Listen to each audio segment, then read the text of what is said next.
Well, boys and girls, here we are. It is day 713 of the 15 days to flatten the curve.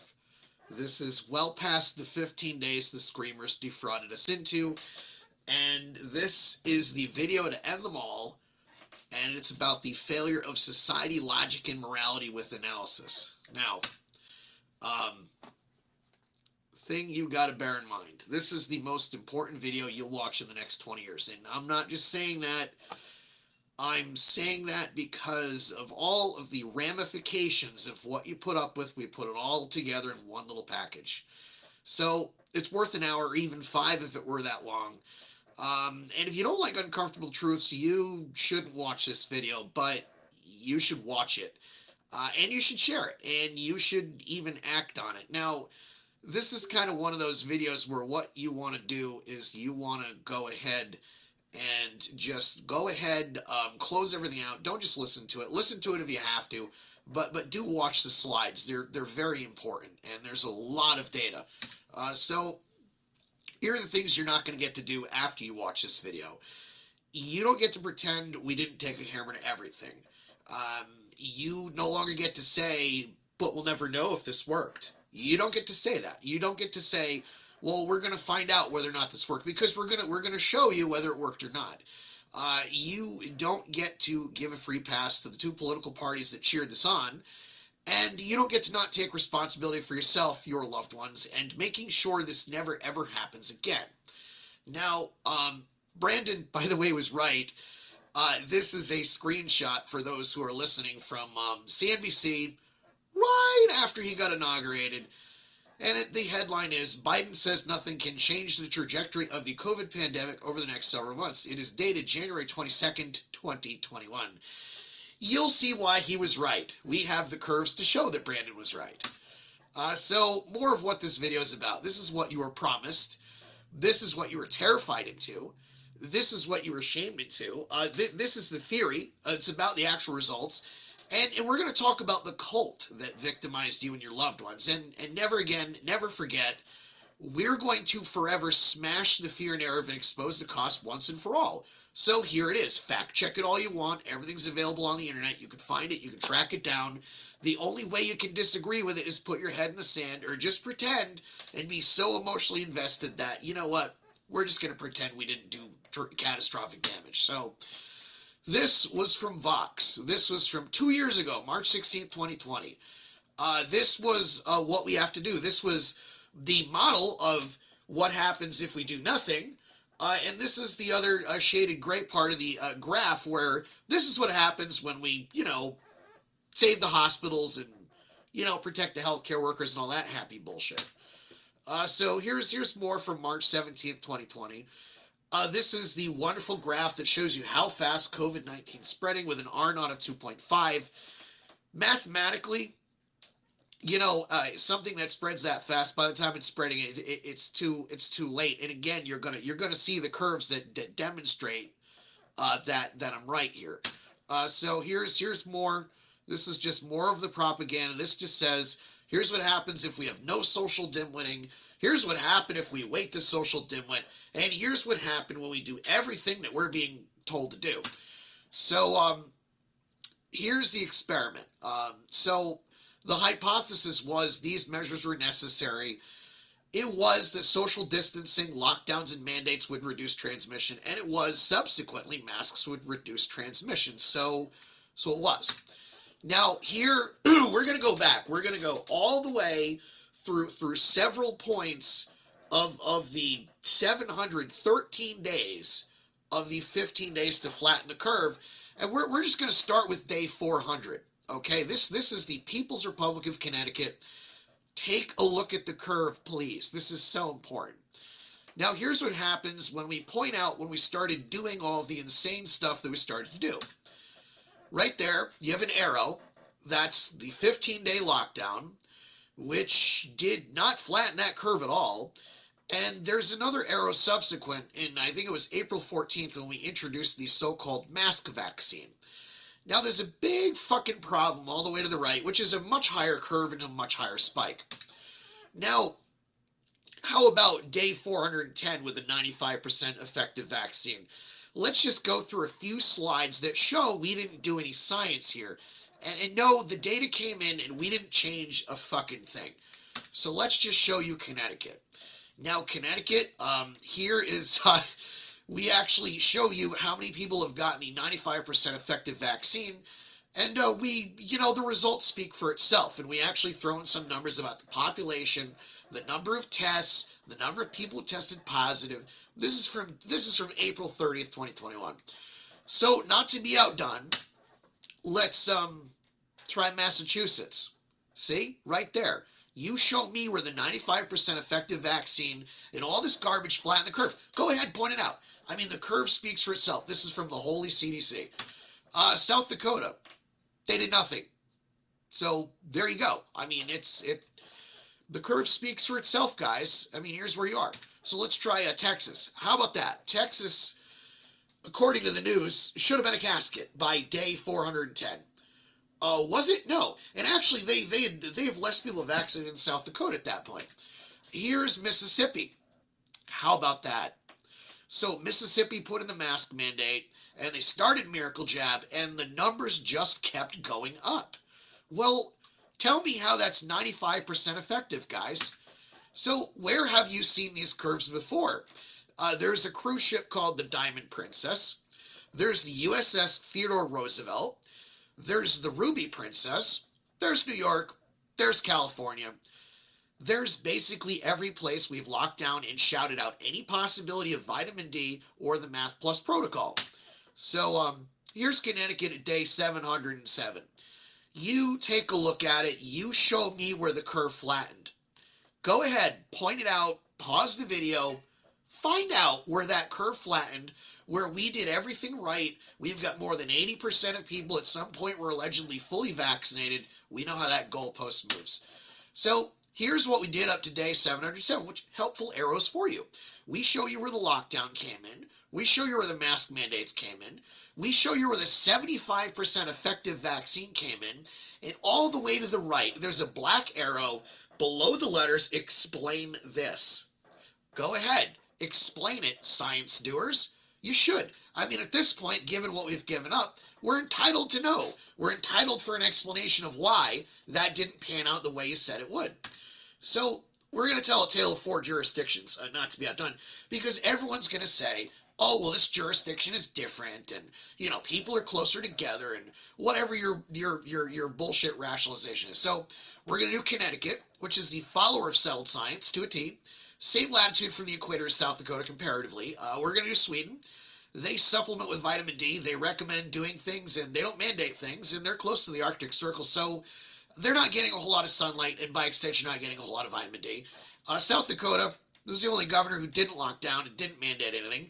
And then we're going to do Malawi, which threatened revolt and had no measures and had no lockdowns. But they're close to the equator. They have plenty of sunlight and ergo plenty of vitamin D. So let's just have at it, shall we? This is the data from IHME, which is the department of the University of Washington. This compares Connecticut to Sweden, which you'd figure the results would be radically different. There were times Sweden was doing better. There were times it wasn't. So we really didn't put a dent in it, did we? Here's Connecticut versus South Dakota, running head-to-head. How about that? No mandates, no restrictions. Explain this shit. Here's Connecticut versus Malawi, a third world country is beating the tar out of Connecticut, which did everything right. Explain that. So here's Connecticut per Sweden. We're gonna go into deaths rather than infections now. So again, they're not really pulling away. They're not doing all that better. Here's versus South Dakota. Same story. I mean, they're running on par. Here's Connecticut versus Malawi. Again, Malawi's just, you know, pun intended, killing it, or I should say not. So let's play another game. Let's play a game called Show Me Where the Curve Flattened by day 713. This is California. All the way to the right, you've got that big old peak. Explain it. They did everything right. They did the lockdowns. They did the masks. They terrorized everybody. Where did it flatten? Show me where the curve flattened. How about New York? Fauci's poster child of did everything right. Well, there it is. All the way to the right, you've got this parabolic hockey stick curve. Nothing's flattening. New Jersey, same story, by day 713. So, what gives science doers? What happened here? How about New Jersey on day 365? Now, I'm going to go back here, and there's an arrow right there that says when New Jersey implemented the masks. This was way before that parabolic curve we just showed you. Let's just go back again. There you go. So right here, this is day 713. So if the science was right on day 365, that curve would have never, ever happened. If the theory was correct, it wouldn't have happened. So let's look at Massachusetts on day 713. You all want to show me where that curve flattened? Because I'd like to know. It would be very interesting if so let's go to Michigan. Same story. And I know everyone's going to say all these places are different, but look, this is just what happened. This is the data. You can put your models away. The models don't matter anymore. The models were supposed to predict the future. The future has arrived. It's day 713. Now, let's pretend the CDC was right. Let's pretend, we take it as pleaded as face value. They only claim that 2% of the transmission was stopped by masking. That's it. So, for all of that shaming and shouting and all that other fun stuff, you only got 2%. I mean, that's taken as well pleaded. That's taken as true. This is the best they can do. So, here's the deal. Our hard-on for masks isn't new. Even for the bubonic plague, which was spread by rats. You'll notice here's a picture of one of the first times we had our big mask fetish. That's kind of what it looks like. So it's not new. It will happen again in the future. We'll have that hard-on, and there's actually a term I want you to look it up. It's called miasma. It's the Greek word that means bad air. So the theory is automatically, just instinctively, we run to the mask. It's kind of like an emotional security blanket, functionally. Let's go to the deaths, for example. A reminder on those COVID deaths. This takes all COVID-associated deaths as well pleaded and true, regardless of any underlying conditions and comorbidities. So what does that mean? What does COVID-associated death mean? Now, this is from the holy state of Connecticut. It shows the number of cases, associated deaths, rates per 100,000 by age group. So here's what we're going to do. We're actually going to tell you. This is what they're still doing wrong, even on day 713. Even today, on day 713, they say, quote, COVID-19 associated deaths involve persons who tested positive for COVID-19 around the time of death confirmed, and those who were not tested for COVID-19 whose death certificates list COVID-19 disease or SARS-CoV-2 infection as a cause of death or a significant condition contributing to death, parentheses, probable. Now, let's take a trip back in the Wayback Machine. Now, if you go to tinyurl.com/day 400 of 15 days, just do it. I mean, everything that I had put in that video has been proven to be correct. And we're not even done. So let's get to some of the consequences of all this bullshit. So myopia in school-age children, all that distance learning's been obviously great. So the prevalence of myopia increased 1.4 to 3 times in 2020 alone compared to the previous 5 years. So what is myopia? It's a visual defect in which distant objects appear blurred because their images are focused in front of the retina rather than on it, and it's lack of discernment of long-range perspective in thinking or planning, short-sightedness or nearsightedness, which is, yeah. So the bottom line is, of all the pleasant little effects, we're going to screw up your kid's eyesight. But wait, there's more.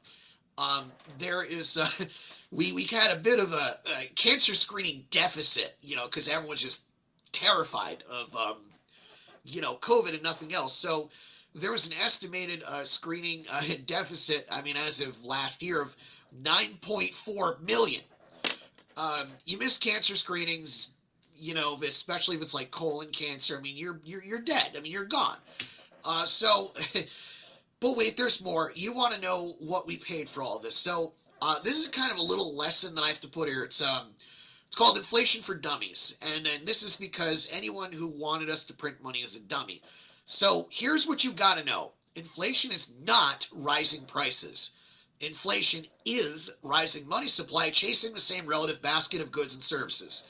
So, those stimulus checks cost you, and we're going to graphically illustrate how. This is figure one. We're going to assume these 4 quarters are all the money in the economy, and we're going to assume this 1 pen is all of the goods and services in the economy. So how much does that pen cost? It costs 4 quarters. But oh my, oh me, there's a curve to flatten. What to do? So we're gonna crank up the printing presses. We're going to create 4 more quarters. So how much is that pen worth now? Well, instead of being worth 4 quarters, it's worth 8. You can kind of see how this principle works in real life, and this is how it works. So we're going to go a little further because, I mean, the Fed went way further, but let's just pretend we're the Fed. Let's just give this some gas.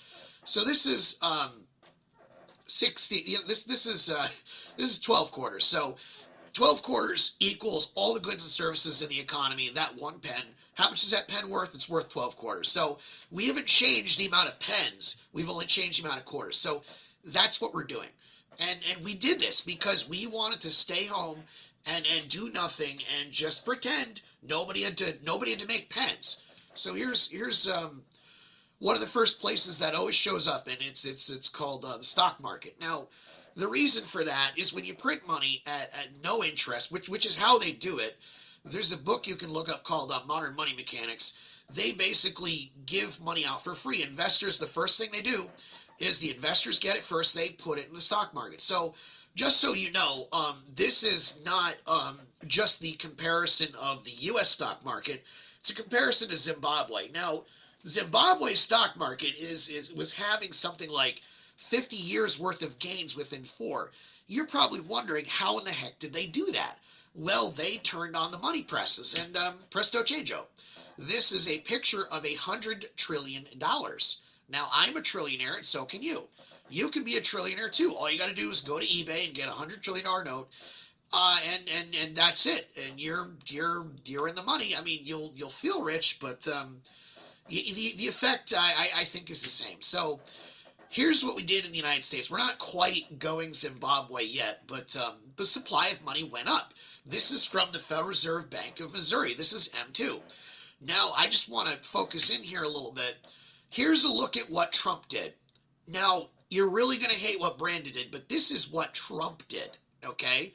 So, March 16th, 2020, thereabouts, toward the end of March, we had this $6 trillion piece of legislation called the CARES Act. You'll notice all the way to the right, there's this big, gigantic hockey stick curve, which basically, that's what we did. It takes about, 12 months to 18 months to show up. So all these cute little stickers you see where Brandon's pointing to the pump saying, I did that, not yet. You put your stickers up a little too early, but we're going to go into other things. So here's kind of where we are. This is the United States Federal Treasury monthly statement. This is as of February 22. Just that last month alone, we ran a $476 billion deficit. Now, if we did this, say, even when Clinton was president a whole year, everybody would be chopping heads off. So here is the U.S. Treasury statement for February 2020. It actually shows that, we are spending way more than we're taking in.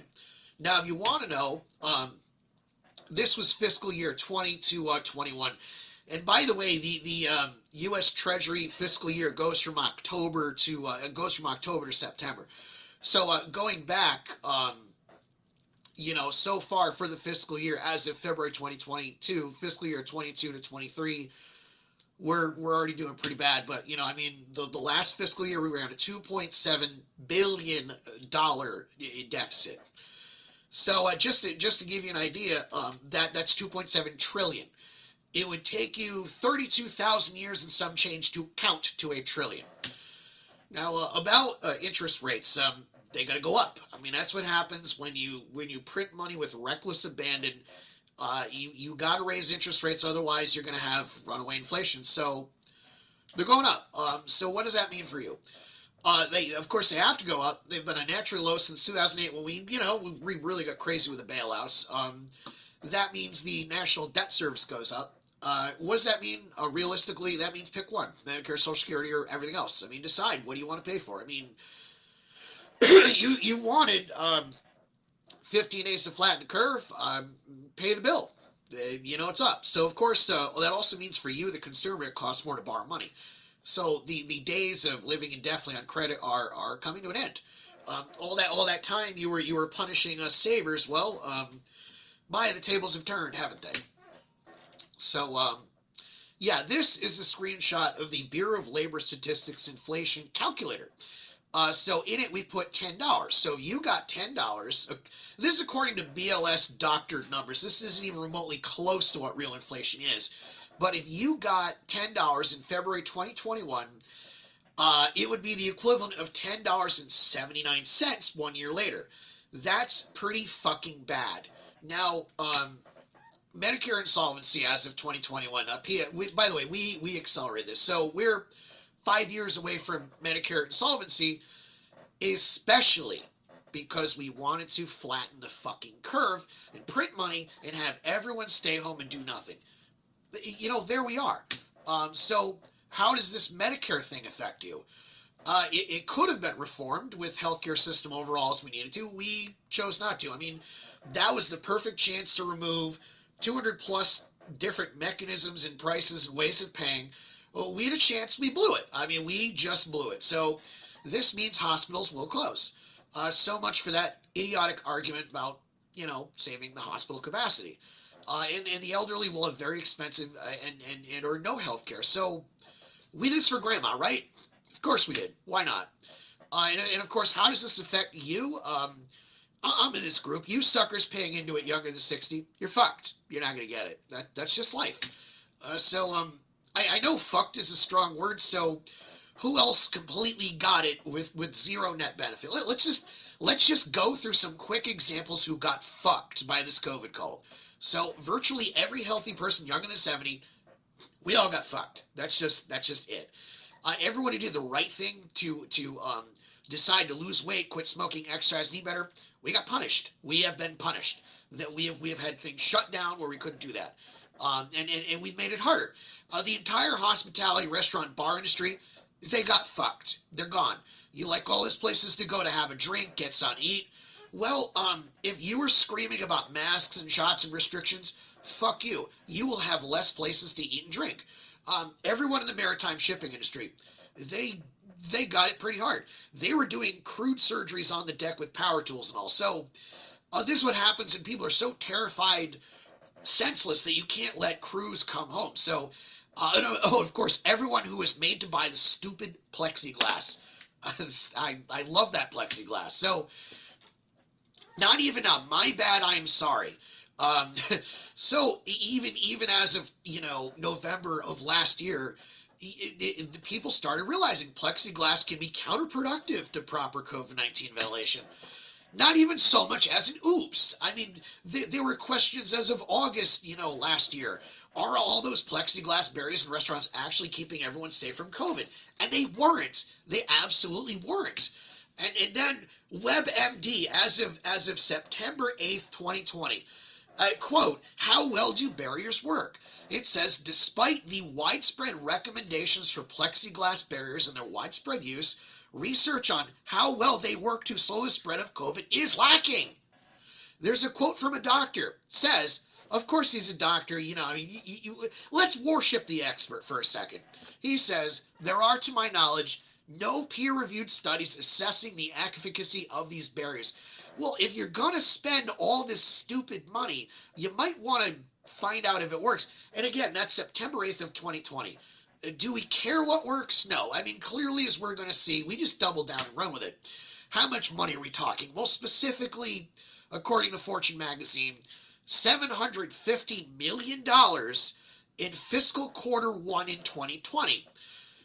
Multiply that out up to the whole stupid, bizarre, obsessive fiasco with this plexiglass that all these business owners paid for and bought and were never compensated for. Not even so much as a sorry, our bad. So, let's throw on some more prices to the bill, shall we? Dead cancer patients, the price to pay for curve flattening. I mean, at least the National Health Service in the UK's kind of getting it. They're going, we might have flattened some cancer patients in addition to not having flattened COVID. Childhood obesity, because that's great, right? I mean, that's it's substantially up. I mean, it is obscenely up. I mean, overall, I mean, pre-pandemic, I mean, it was 0.356. Now it's up to 0.595. I mean, that's the rate. I mean, it's this is who in their right mind would want to do this to a risk group that is virtually no risk to COVID. And of course, as of last year, 2021, this isn't a news flash to a lot of people. This is as of last year, almost a year ago. This from Fortune: pandemic killed off 10% of restaurants, food trucks among the hardest hit, report finds. The hospitality industry is 1/5 the economy, guys. So, you want to flatten that curve. You succeeded. Oh, shipping stuff in general, it costs more too. So, as of November last year, the cost of shipping containers was up 500%. Okay, I mean, you build that into the cost of everything you buy that comes across the ocean from China. You got a nickel? Well, I mean, that metal known as nickel, it recently, we hit 100,000 a ton. You're probably wondering, it's not like we use nickel for anything important, right? I mean, only batteries and stainless steel and foundries and bronze and electroplating and, recovery of precious metals like palladium and gold and platinum and all that other. Nickel's not all that important. So what else went up? Chicken wings 41%, eggs 31%, wholesale beef 23%, bacon 21%, fresh pork 4.6%, renting a home in the Dallas area, which is a lot better to rent than around here, 13.4%, used cars 41.2%. I mean, yeah, it's like we can all, I'm sure the $1,400 check is going to cover all that, isn't it? So we had a better way as of April 2020. It was called the Math Plus Protocol. We didn't need to do any of this shit. I mean, this is obscene. This was sitting on the shelf since April of 2020, and even as of August of 2020, even the National Institute of Health, commanded by His Holiness Dr. Fauci himself, was saying we shouldn't have excluded this. Well, we did, because everyone wanted restrictions and shots and masks and miracle jab and nothing else. So, probably want to know more costs of putting your life on hold. What the Screamers knew still, and they still refuse to admit, on day 713. So, the PCR test does not mean you have a disease. A disease is a cluster of symptoms attributable to the pathogen. Don't take my word for it. Pause the video. Look it up. There's a definition of disease out there. That's what a disease is. You have a pathogen, and a cluster of symptoms. If you don't have one, don't have both, you don't have a disease.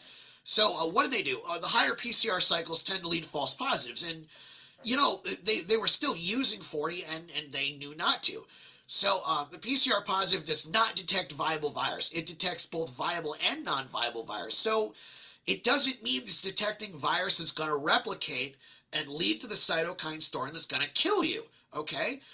You can test PCR positive and not actually be sick. That doesn't mean you have COVID-19 if you test positive. If you have the disease, you have the symptoms. You can shed non-viable SARS-CoV-2 long after you've been sick and recovered. So, here's what the Screamers still know, and still refuse to admit, and they're never going to admit this at this point. So, isolation has almost zero public health value with COVID. And there's a public health cost to isolation, too. There's a lot of them. So the results of a PCR test rarely come in time to make an informed decision to act. So by the time you get that result, by the time you get that test, which is likely to be misleading or false anyway, the information is dated and only useful as of the time of the test. So by the time you test positive, too late. You've infected everybody you're on for the ride. You're putting off work for 2 weeks or 10 days or whatever the stupid guideline's going to be. I mean, at the rate the CDC is going, I mean they're probably going to be saying isolate 10 days for the next 5 years. So here's some data from Oxford University to actually show what I'm saying is correct.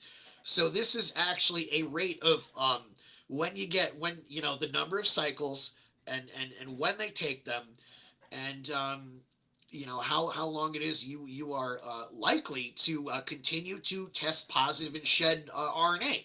So I mean you're not gonna it's not gonna be all that much at first. By the time you reach day 14, it's like, yep, you tested positive, but you've already infected everybody.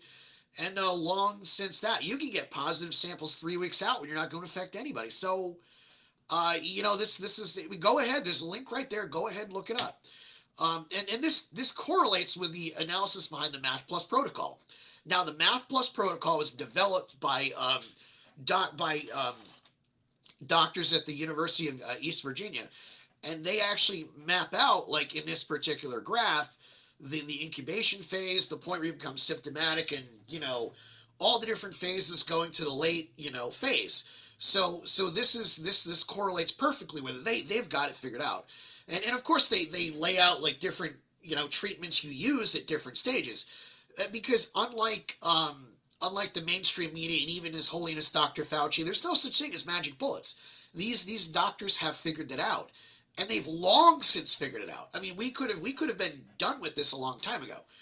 And again, this is just another table. It actually lists like different treatments, what phases, they can use them at, and there you go. I mean, it's just kind of, I mean, one of them's ivermectin. There's a benefit. But again, I mean, this is, so before you go fact check this and say it's medical information, I mean, this comes from doctors that use this, and they've been using it for a year and a half. I mean, granted, they've been shouted down as anti-vaccine. They're not. They believe in the COVID vaccine. I mean, these guys are still like, okay, let's try to figure out what else we can use. So here's just to kind of say, here are just some of the PCR positive based isolation costs. So you take time off to work, get a PCR test. I mean, the test tells you only where you were 2 weeks ago. You've already infected everyone you would have infected. You put your life on hold for no good reason. You were mandated. No one paid you or your employer. Okay, I mean, that is like so anti-science, and it's important to like bring that up again, because we are doing this even though there's no scientific basis to act this way. So here are the inescapable conclusions. I mean, the masks really did nothing helpful. We saw the slides earlier. The lockdowns did nothing helpful. We went through all those slides earlier. These sector rules and restrictions did nothing helpful. We have the data. I mean, the data from the CDC taken is true and well pleaded, says this didn't work. And so the hypothesis was wrong, and COVID-19 sailed past all our safety theater toward herd immunity. Now, you're not going to kill or endanger anyone by not wearing a mask in and of itself. You never were. I mean, that's just the way it was. Obviously everything, the sector rules, it failed as sold. It failed to deliver the result that was intended. The curve didn't flatten. The theory that we would flatten the curve was provably wrong. And if anything, we have every reason to believe these measures made the COVID worse and dangerously so. So the bottom line is, on day 713, the Screamers made a call that killed Grandma. They shouted down and excluded even the mere exploration of treatments and interventions other than questionable measures that caused harm. They decided from day one there would be a miracle jab and nothing else. So this is where we kind of move on to the deeper ramifications. This is a cult. This was not at all public health or anything resembling the scientific process. It was just a straight up cult. Now, were we in a COVID cult? I mean, that seems a bit strong. So let's walk through the definition of a cult. One, a religion is regarded as unorthodox or spurious. So two, great devotion to a person, idea, object, movement, or work, such as film or book. Three, a system of religious beliefs and ritual. Well, I think that fits the bill. Former religious, of course, that's not it. 5, a system for the cure of disease based on dogma set forth by its promulgator. Let's see. So, what is a cult? A cult can be defined as a group having all the following 5 characteristics. It uses psychological coercion to recruit, indoctrinate, and retain its members. 2, it forms an elitist totalitarian society. 3, its founder leader is self-appointed, dogmatic, messianic, not accountable, and has charisma.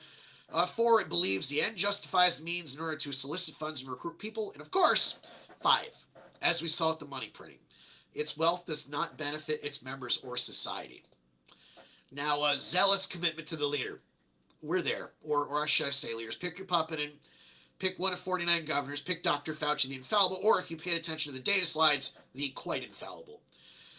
Here are a few other signs you might perhaps be in a cult. Dissent is discouraged. The commitment reaches beyond mere admiration. You wouldn't believe in your own cult. A lot of people are going to, watch this. They're not going to believe it at all until they put the pieces together. Mind-altering practices are used. For example, separation. The purpose of these activities is, of course, to suppress doubt. Members must seek permission before engaging in certain activities. And in addition to seeking permission, members must abide by the guidelines set forth by the leaders, also known as the sector rules. And of course, the group is elitist, then the rules don't apply. This is, of course, a slide of Governor Gavin Newsom the rules didn't apply to, and he is, of course, not wearing a mask during his restrictions. So here's more telltale signs of the COVID cult. The ends justify the means, damn the cost discussed in this video. It's a strong us versus them mentality, which is, for example, wanting to punch people for not wearing masks. Everything they disagree with politically spreads COVID. There's the George Floyd exception to the sector rules, and you had all these doctors coming out saying, well, if you want to protest racism, that's not a super spreader event, but those bikers in Sturgis, South Dakota, absolutely, positively super spreaders. And of course, the leader is not accountable to other authorities. Shame and guilt are prevalent. Group members must cut ties with their families. There's a preoccupation with the new members, and of course, there's a preoccupation with money. That was everywhere, and it's an increasing justification for the COVID emergency extensions. And of course, there's the huge time commitment, say 429 plus days. I'd say, we're into this a bit. There's a requirement to socialize with fellow members only. For example, not those who didn't wear a mask and vaccinate. And there's nothing worth pursuing except the group's goals. And of course, finally, there's the icing on the cake, which is the terror, fear, and dread. I think we fit the bill. Maybe if you don't think it's a cult, it certainly could have been Munchausen by proxy by executive order, also known as factious disorder. Now, let's read it again. Here's what factious disorder, also known as Munchausen by proxy, is from the good old Mayo Clinic. Factious disorder is a serious mental disorder in which someone deceives others by appearing sick, by purposefully getting sick, or by self-injury. Factious disorder can also happen when family members or caregivers falsely present others, such as children, as being ill, injured, or impaired. Factious disorder symptoms can range from mild, such as slight exaggeration of symptoms, to severe, previously called Munchausen syndrome. The person may make up symptoms or even tamper with medical tests to convince others that treatment, such as high-risk surgery, is needed. Although people with factious disorder know they are causing their symptoms or illnesses, they may not understand the reasons for their behaviors or recognize themselves as having a problem. Factious disorder is challenging to identify and hard to treat. I'd say on a societal level, wouldn't you? However, medical and psychiatric help are critical for preventing serious injury and even death caused by the self-harm typical of this disorder. I would say 49 governors could have been committed, but let's make no mistakes about what happened and didn't happen. We normally isolate and mask only the sick or the infected, or around the sick and the infected. We do not wear masks for asymptomatic fractures or put Olympic runners in a wheelchair. We just don't do that. We not only did that to an otherwise healthy population, we mandated treating them as sick to the direct detriment of their health and well-being. And we allowed people to be harassed and abused who didn't want to be victimized. So, of course, let's pretend it's not a cult. Let's pretend it's not Munchausen by proxy by executive order. let's just explore whether this was the Stanford prison experiment. So there's a link right there, exhibits.stanford.edu/SPE. It's pretty cool. So for those who aren't familiar, you never heard of it, this is what it is. It was an experiment carried out, between August 15th to 21st, 1971, in the basement of Jordan Hall. The Stanford prison's experiment set out to examine the psychological effects of authority and powerlessness in a prison environment. 24 students were carefully screened and randomly assigned to groups of prisoners and guards. The experiment, which was scheduled to last 1 to 2 weeks, ultimately had to be terminated on only the 6th day as the experiment escalated out of hand when the prisoners were forced to endure cruel and dehumanizing abuse at the hands of their peers. In the doctor who supervised it, Dr. Zimbardo, his words were how ordinary college students could do terrible things. We did this for over 429 days. Everything from fighting in public over who wasn't wearing masks to shaming people for not social distancing and selective enforcing of nonsensical executive orders to carting around. We even put known COVID infections directly into nursing homes. So, I can't honestly say, this wasn't some form of Stanford prison experiment. So, this is clearly it brings us to the evil among us. So, what was this really? This was a chance to burn, loot, and steal. It was a chance to control people and eliminate competition. It was the chance to selectively enforce lockdown restrictions. It was a chance for people to scream, virtue signal, and abuse for personal amusement. And these people who did it, most likely they will never apologize ever, no matter what, for how much harm they knowingly inflicted. So if you ever put up with that, they'll do it again. They will do it again, whether it's COVID or something else. This is just where we are. So the bottom line is we had a lot of manufacturers with a product to sell with guaranteed federal dollars, from the shot to the ventilators to the pointless masks to the pointless plexiglass, all of it. And governors and municipalities had a very, very bad series of financial issues that were searching for the perfect federal bailout. Well, they got it. And this is no different than every single crisis in U.S. history. Special interests have all sorts of things they wanted done, and they had competition to exclude or drive from the market. So there are all sorts of incentives to conceal sheer incompetence that even led us to this point. Like, for example, Governor Cuomo said, let's put all the COVID patients into the nursing homes. So, and let's underreport the deaths there, but let's inflate it everywhere else to justify all the insanity of what we're doing. So, it's time to cut the crap, guys. Both Trump and Biden sold this, and they used it to extreme advantage. So both Democrats and Republicans politically are responsible for combining or allowing to be combined the Stanford and prison experiment with a cult and with Munchausen by executive order by proxy as your public policy. This was your public health policy. So you seeking salvation through either or thinking that working through either would stop this, it's delusional. It is straight up delusional.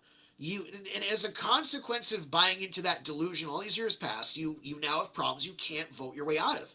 So, one, being perceived as less worse does not make it destructive. It doesn't make it not destructive to your own best interest. You have to understand.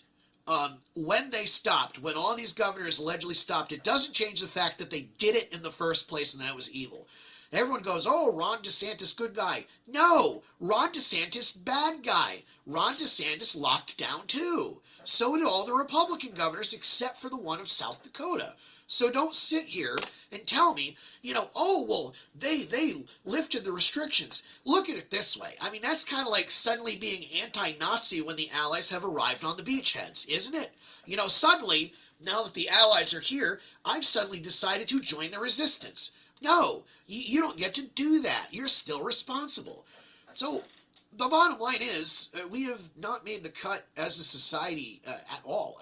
We are academically incompetent and lacking in critical education and thinking skills, and instead we worship the media and politicians and experts. So we took the easiest paths out whenever possible, and we didn't fucking speak up. I did my job. There are a few of us who did our job. Most of us Look at it this way. Most of us will not speak up when it gets this bad. So this is how totalitarian regimes have always happened. I mean, the bottom line is most people are not hiding Anne Frank in their attic. They're ratting her out. Period. So if you want to know who'd be censoring people, who'd be burning books, who'd be looting shops, who'd be loading people into cow cars in a Nazi Germany scenario in the name of the greater good, now you know. You know who those people are. They were ratting on businesses. They were shouting at people for not wearing masks. They were shaming people into getting the shot. I mean, that is an uncomfortable conclusion, but it is the truth. Now, even if the models were right, and they were not, we have potentially annihilated far more than 2 million young adults worth of life years as a country. Never mind having not saved a single average life of those who died with or of COVID-19 at average life expectancy. We have created a solid decade plus of permanent economic damage. We have unraveled the very social safety net championed by the Screamers, upon which they will no longer be able to rely. We have, as a world, geopolitically and financially destabilized energy, shipping, and food markets for no good reason. So the hard safetyism measures now present hard choices, and it costs precious resources that will not exist to address those choices. That's what you bought. So the lockdown, of course, hence this video. This is why this video is here. The lockdown has moved into the narrative building phase. I mean, this phase is about public health and the government attempting to exit and save face and blame others for the damage they caused.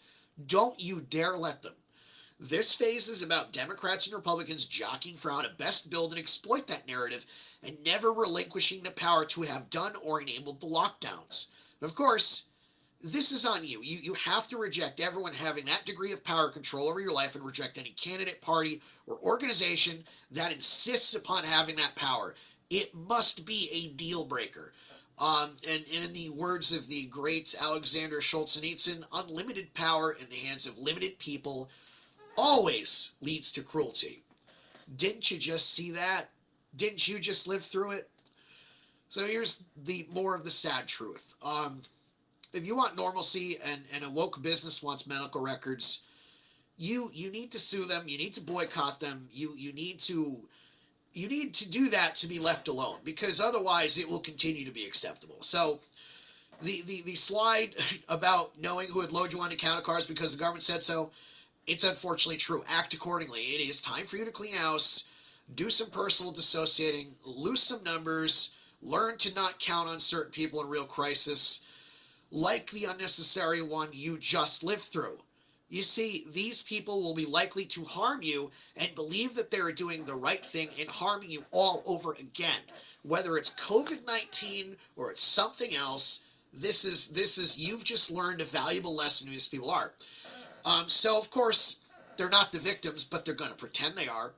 And there's no rationalizing or persuading them. There is only what they will do to impose upon you and what it will take before you peaceably, legally push back, and you must do.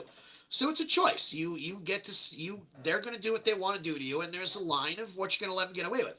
So they didn't ask you if 2 years was okay. There's no discussion. There was no inventory of your concerns, your needs, or your health. They just took these things by threats, shaming, force, humiliation, and intimidation. It wasn't a shared experience, guys, and we certainly weren't in it together. So here's more truth about the COVID screamers and the mask chambers. They attempted to pose as good without actually doing a good act or paying the cost of truly being good. So when this burns out, the mania wears off, and the media is off to the next doom and gloom world-ending crisis, they're going to pretend it never happened. Don't you ever let them do that. Now, here's the thing about mass panic. It typically happens all at once, and I mean, as it was pushed to a fever pitch in March of 2020, people unfortunately overcome fear one at a time after that. Some of us tomorrow, some of us 17 years from now, they'll still be wearing a fucking mask thanks to all this. So, please do advise those pushing the fear or for more restrictions. You say, look, please, you've done enough. Please leave me alone and never leave your house if you truly are that afraid. So the COVID cops, bottom line is they have played God. We've talked about the damage. We've talked about the result. The data's in. They got it wrong. Here's what they did. They lorded over every aspect of your existence for the last 2 years. They decided what the meaning of life was. They asserted ownership over you, denying all the rights necessary to caring for yourself and your loved ones, and we collectively let them. Now, God, of course, we're kind of jealous. God answered their game of playing God and the resulting suffering described here, and that will inevitably come. You see, the enforcers are ultimately unable to cheat God's reliable servants, namely nature, math, and physics. You don't play with those guys. They're not nice. So for the sane among us, we got to move forward. I mean, it's gonna be back to the basics. The price of inflation will be high. There will be less programs and government goodies to help you. You will need to acquire more skills and be far more self-reliant, both off the grid and under the table. And here's the truth. The truth about the errors made and set forth in this video will increasingly come out, and they need to. And you need to do everything you can to let everybody know, because this cannot happen again. We cannot have another crisis that is based on the powers that were stolen during this crisis. There's a ton of reasons that moving forward and sharing this is mission critical to your own well-being. So the ability to have done the horrible things documented here will either be taken away or removed because it has exceeded the ability to sustain it. So the institutions that did these things have permanently lost credibility. I mean, either you've woken up and they have, or it's going to take another month or two and you're going to go, wow, they did that. So you should expect the decreasing ability of them to act and their involvement in your day-to-day life. So if there ever was a time to focus on your own health, lose weight, eat healthier, that time is now.